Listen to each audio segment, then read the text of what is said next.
So, good afternoon, one and all. Today, we are going to discuss one more type of clustering analysis algorithm, that is density based clustering. So, in this session, we are going to discuss different types of density based clustering. Okay, that is grid based clustering, then clique, then there is one clustering is called clique. Okay, clique clustering, and one more clustering technique is the Denclu. Okay, that we will be basically discussing. The last class we discussed about DBSCAN clustering technique, okay, which is simple but also efficient algorithm for finding density based cluster, that is dense regions of objects that are surrounded by low density regions. That is the key notion of the DBSCAN. So here first we will be discussing about grid based clustering. Okay, grid based clustering, which breaks the data space. When I say data space, it is multi-dimensional space. It can be in two directions. Okay, two dimensions. So it can be in a multi-dimensional space. So, this grid-based clustering breaks the data space into grid cells, okay, and then forms cluster from the cells that are sufficiently dense. Grid means what? It will be like net, right? Okay, so it will divide the multi-space into a grid-like format. From there, it will form the cluster. We will see that. So whereas here clique, another type of density based clustering is clique. Okay. So it is a grid based, clique is a grid based cluster algorithm that provides an efficient approach to subspace clustering based on the observation that dense areas in the high dimensional space imply the existence of dense areas in lower dimensional space. Okay, higher dimensional space imply the existence of dense areas in lower dimensional space. So next we will be discussing about another algorithm called Denclu. So it is a clustering technique that uses kernel density function. Okay, kernel density function to model density as the sum of the influences of individual data objects. Okay, so these are the some of the things, key points that we are going to discuss today. So first we start with the grid based clustering. Okay, so a grid is an efficient way to organize the data. Okay, when I say grid, it is a efficient way to organize the data. So when I say grid, I can just draw like this. Okay, so I can say a grid. Okay, grid means what it is. Again, in the two dimensional, we are just drawn this, the area space we are just divided into cells. A grid is an efficient way to organize a data. Okay, so the idea is to split the possible values of each attribute into a number of continuous interval. Okay, 0 to 10, 10 to 20, okay, 20 to 30, 30 to 40, so on, like this. Okay, that is, the idea is to split the possible values of each attribute into a number of continuous intervals, creating a set of grid cells.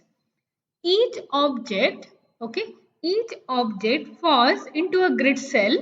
Okay, what I am showing in the pen. Okay, each data points will be falling into a grid cell whose corresponding attribute intervals contain the value of the object.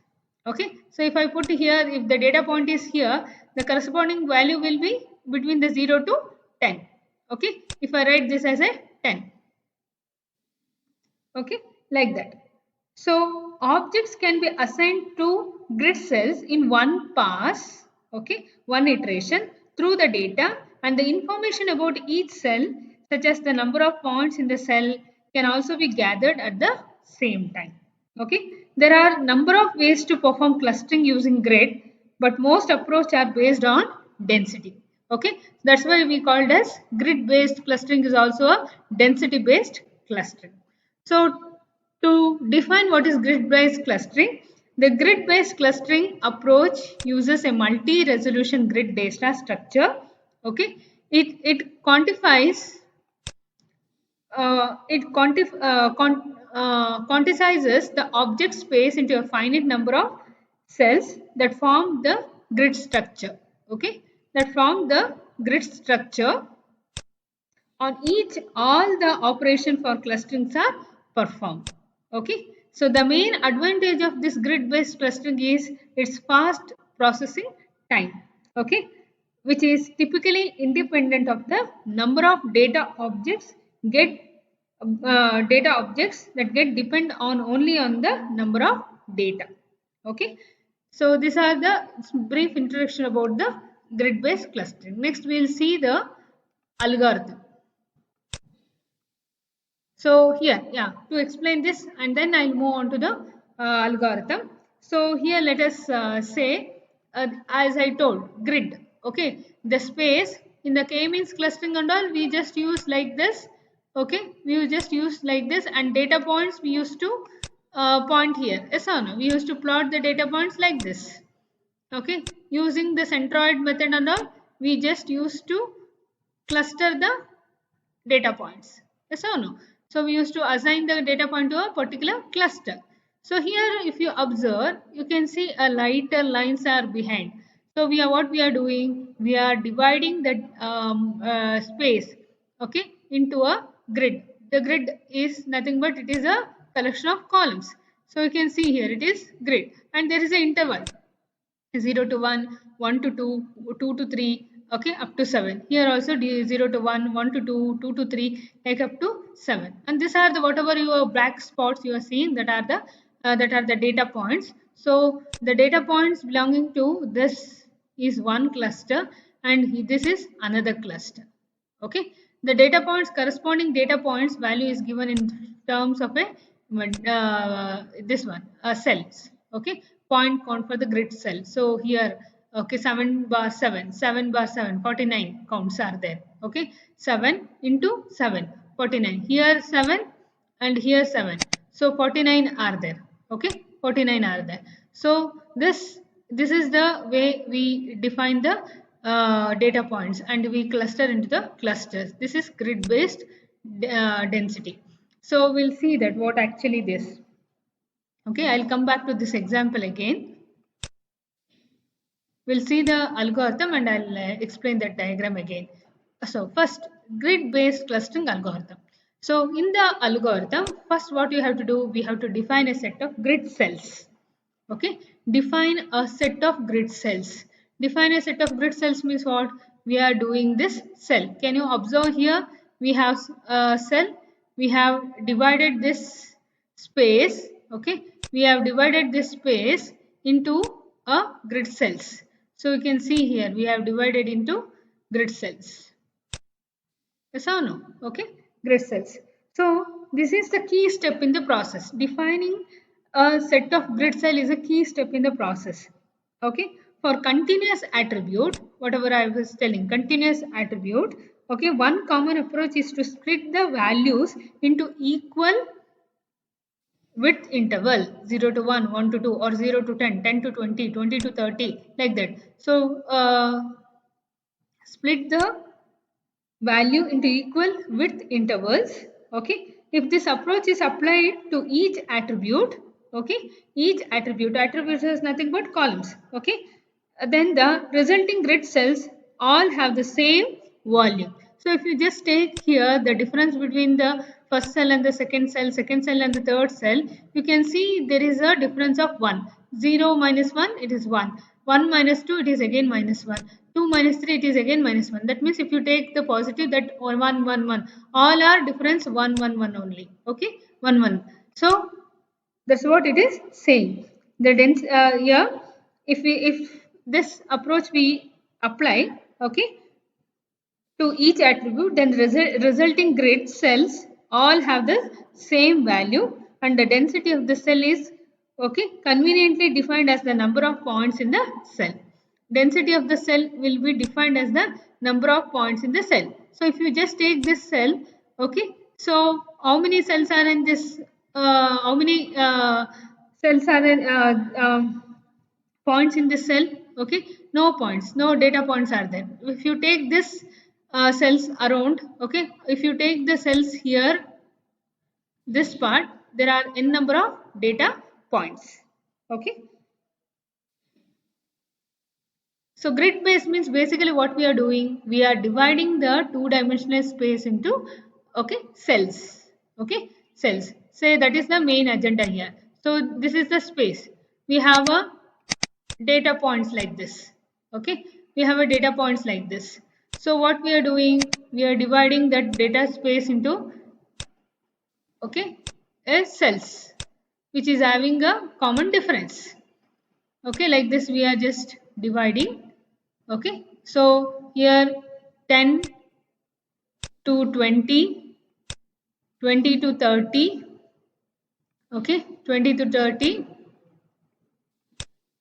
or I'll write 1 2 3 4, 1 2 3 4. So we have the difference like this.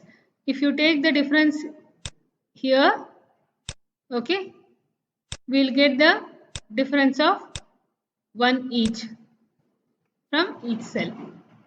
Okay, here also vertically also same. So here, that's what we are splitting the cells, okay, that have the same volume. Okay, so next we have first thing in the algorithm, first point in the grid based clustering algorithm is that we have to set the grid cell. Okay, we have set the grid cell, what I have told like this. So we have to set the grid cell. Next, what we have to do, we have to assign objects to the appropriate cells. Okay, we have to assign the objects to the appropriate cells and compute the density of each cells. Okay, and compute the density of each cell, that we call it as the density of the grid cell. Okay, density of the grid cell, the natural way to define the density of the grid cell. Okay, natural way to define the density of the grid cell is the number of points divided by the volume of the region.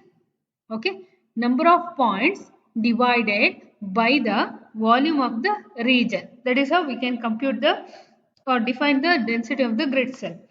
So in other words, if we say density is the number of points per amount of space regardless of the dimensionality of that space. It doesn't depend on the dimensionality, it depends on the, okay, it depends on the number of points per amount of space. So like if the low dimensional examples of density are the number of road signs per mile. Okay, for example, if I say low dimensional example, okay, low dimensional examples of density are number of road signs per mile. How many per mile, how many road signs will be there? Okay, per mile how many road signs will be there, signs, hump or like that we will be having road signs, no? Yes or no? Okay, that is one example of one dimension. So next, the number of eagles per square kilometer, number of eagles per square kilometer, that is two dimensional example. The number of molecules of gas per cubic centimeter, that is three dimensional. Okay, three dimensional. So this is how we just calculate the density. Okay, density of each cell. So based on the density of each cell, we will assign the objects to the appropriate. First we will assign the object to the appropriate cell, then we will be computing the density of each cell. Next, what we have to do? We have to eliminate cells having density below the specified threshold, that is T. Okay, below the specified threshold. The threshold value is less than, okay, if we pick threshold value is equal to 10, then all the uh, cells which is having threshold value less than 10, okay, will be eliminated. Okay, that's why cell having density below the specified threshold, okay, we have to be eliminated. So next we discuss the more on this, the density of grid cell only, okay, by using this the previous diagram. So if you just see grid based density, this diagram shows two sets of two-dimensional points divided into 49 cells. Two sets. This is one set and this is another set. Okay, two sets of two-dimensional points divided into 49 cells. How I am telling 49 cells? How I am telling 49 cells?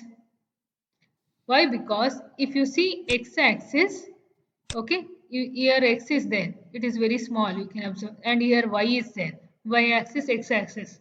So if I consider x-axis and y-axis, x-axis is also having 1 to 7, y is also having 1 to 7. So 7 into 7, 48, 49. So if you just compute this grid, 1, 2, 3, 4, 5, 6, 7. So here 2, 3, 4, 5, 6, 7. So 7 by 7 will get 49 cells. Okay. The first set here, if you observe this, this is one set and this is another set. So let us assume that the first set is having 200 points. Okay. The first set is having 200 points. Okay, generated from the uniform distribution of over a circle centered at 2 to 3. So if you observe this, okay, if you observe this, this is one dense area. Okay, this is another dense area. So here let us assume that there is 200 data points here in this area, and here there is 100 data points. Okay, 100 data points.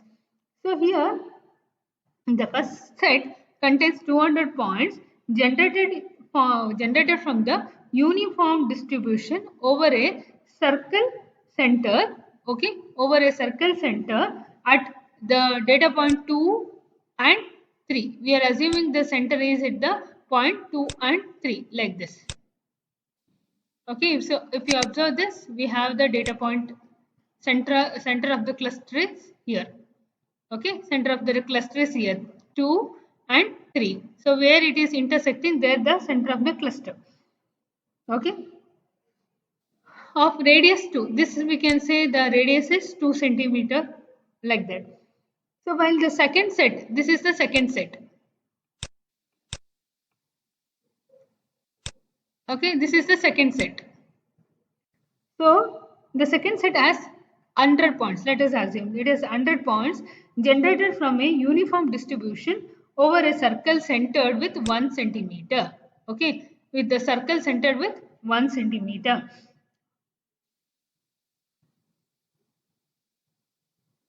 That is radius is 1 centimeter.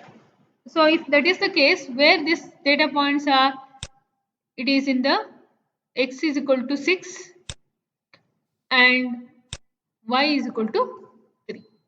So we can just write 6 comma 3. 6 comma 3. 6 here and 3 here. Okay, 3 here. And the radius is 1 centimeter. So from the centroid, apart that is we just form a boundary of 1 centimeter with the radius of 1 centimeter. What all elements will come into that boundary? Okay, then we just form it as one cluster. When I say cluster, okay, when I say cluster, you have to keep in your mind that the data points within the cluster will be highly similar. Their characteristics and are highly similar. Okay, but the characteristics will be completely dissimilar from the other from the data points of other cluster. Okay, so here, so the count for the grid cells is shown in this table. Okay, the count for the grid cells. So here 1 to 7 again. 1, 1, 2, 3, 4, 5, 6, 7. So here also 7. 7 by 7, 7 by 7 is 49. If you just calculate this 7 into 7, okay, row by 7, column by 7. 7 into 7, 49. So we have 49 cells.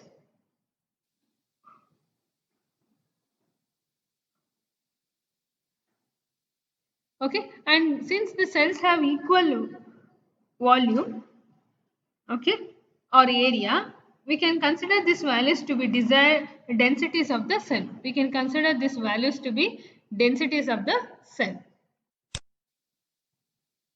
So next we have another step in the algorithm. What is that? Another step in the algorithm, that is form cluster for continuous group of dense cells. Okay, form cluster from continuous groups of dense cells. So here forming clusters from adjacent groups of dense cells is relatively straightforward. We need to define what we mean by adjacent cell.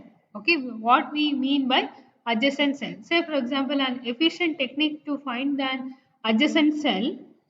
Okay, but adjacent cell, we need a efficient technique to find the adjacent cells. Okay, particularly when only occupied cells are stored.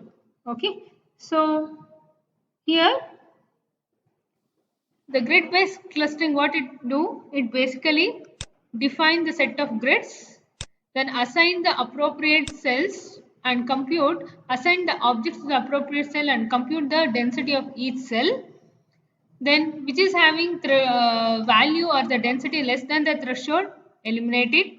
Okay, then what we have to do at the end, we have to form the cluster. Okay, cluster groups of dense cells.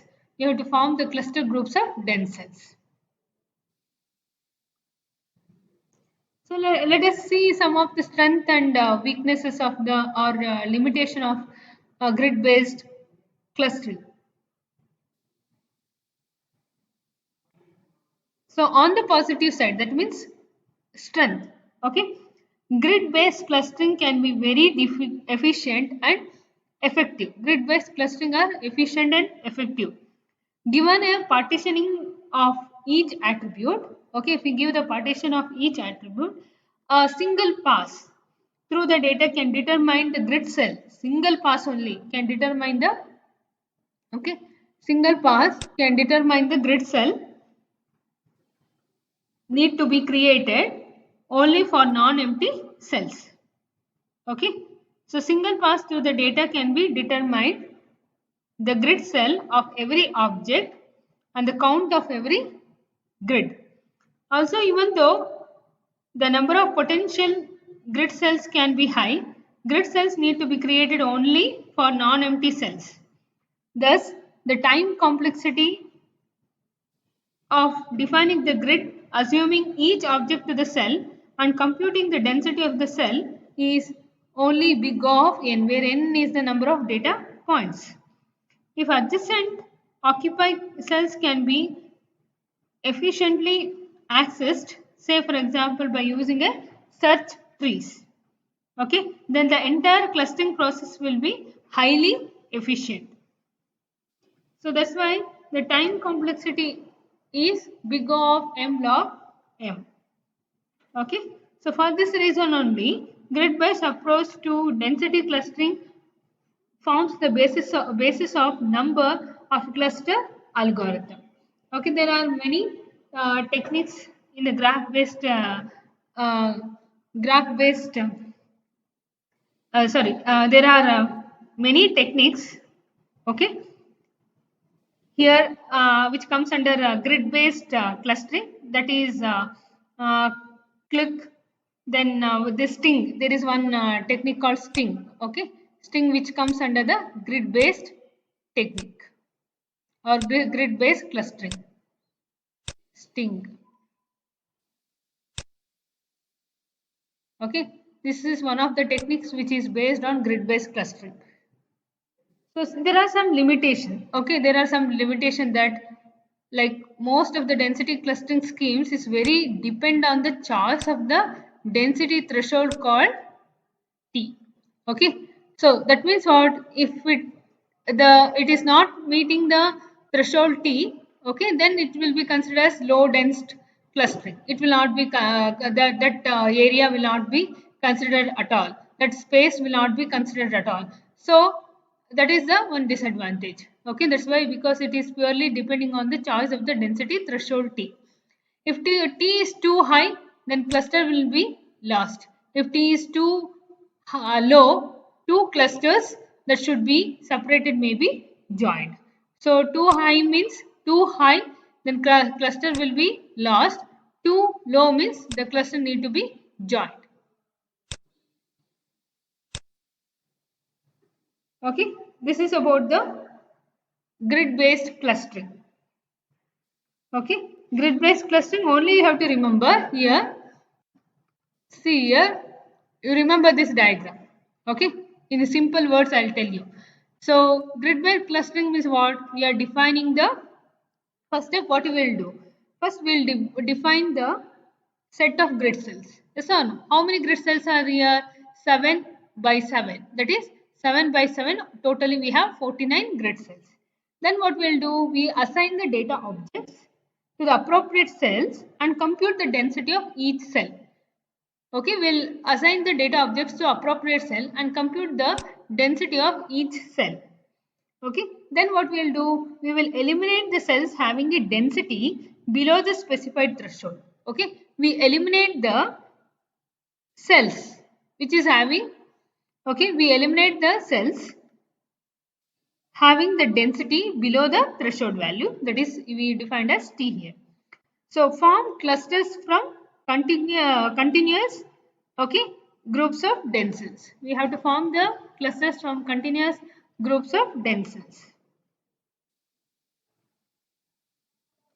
Yeah. Next we move on to clue. Okay, clue.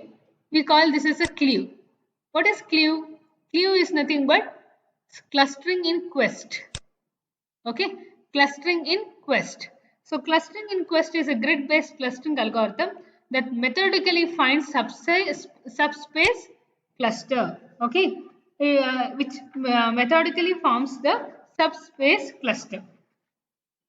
So here it is impractical to check each subspace for clusters since the number of such subspace is exponential in the number of dimensions. Instead, click relies on the property called monotonicity property of density based clusters. Okay, monotonicity property of density based clusters. What is this monotonicity property? You would have, I think you would have heard about one property in association rule. Anybody remembers? Anybody remembers what is the a priori property? You are now muted. You are now unmuted. Tell me. You are now muted.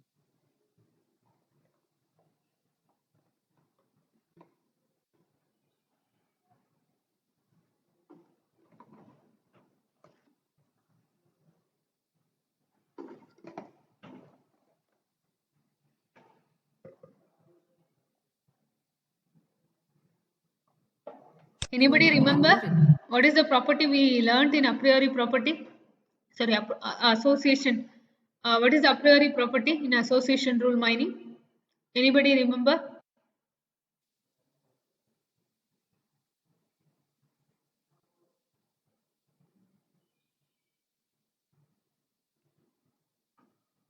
Anybody remember?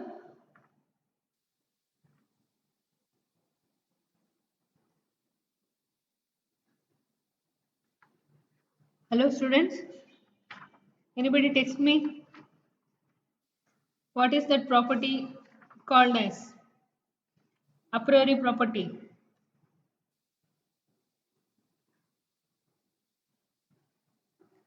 Do you remember monotonicity property in a priori?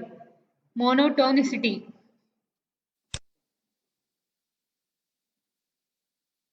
Yeah, subset of item set never exceed the subset support of yeah, monotone property. Monotone property. Yes, very good. Yeah, here clue. Okay, clue is a clustering in quest. Is a grid based clustering. Okay, when I say grid based clustering, always the space will be divided into grid cells. Okay, the space will be divided into grids, that is cells. Okay, so this technique basically depends on one property called monotonicity property of density based cluster. What is this monotonicity? Monotonicity is nothing but it says that if a set of points forms a density based cluster in k dimension, okay, density based cluster in k dimension or attribute, then the same set of points is also a part of density based cluster in all possible subset of those dimension. Okay, in a priori property, if we say if the uh, item set is frequent, if the item set is frequent, then the subset is also frequent. Yes or no? If the item set is infrequent, then its superset is also infrequent. Yes or no? That is actually the a priori property. So here also, if we see clue, okay, clue depends on a property called monotonicity property. It says that if a set of points forms the density based cluster in a k dimension, then the same set of points is also part of the density based cluster in all possible subset of those dimensions. Okay, subset of those dimension.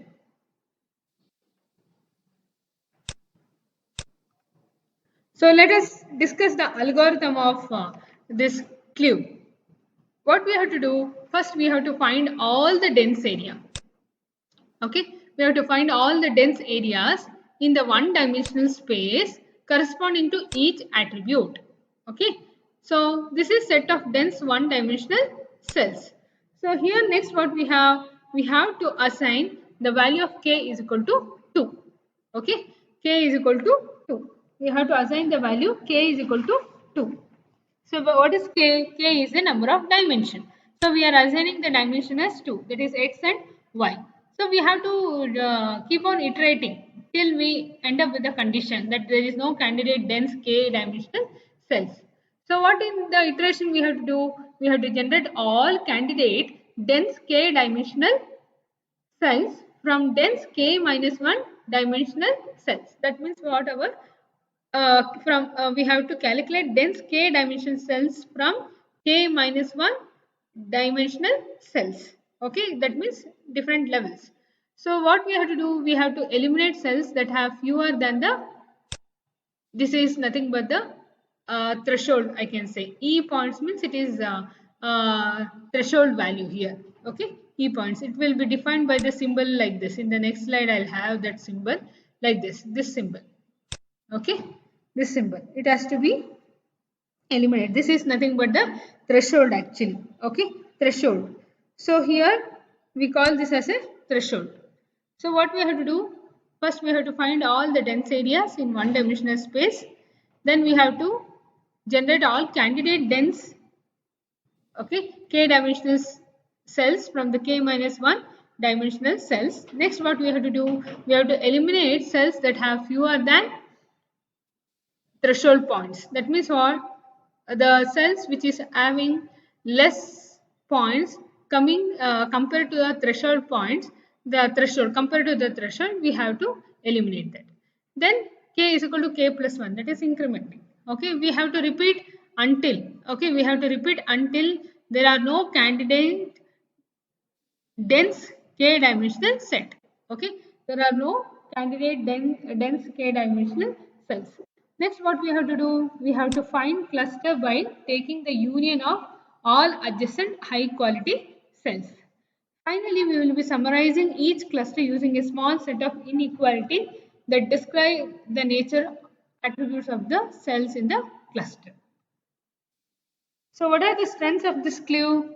Clue strength are nothing but they provides an efficient technique for searching subspace of cluster. Okay, since this approach is based on the well-known a priori principle. Okay, your approach is based on a priori principle. Okay, from association rule, its property as well as its properties are well understood. So this is advantage of clue. So there is one limitation here in clue is that clue will have difficulty if too much dense cells are generated. Okay, the one is the one of the limitation of clue is, so clue will be having the difficulty if too many dense cells are generated at lower values of k. Okay, at lower values of k. Okay, so here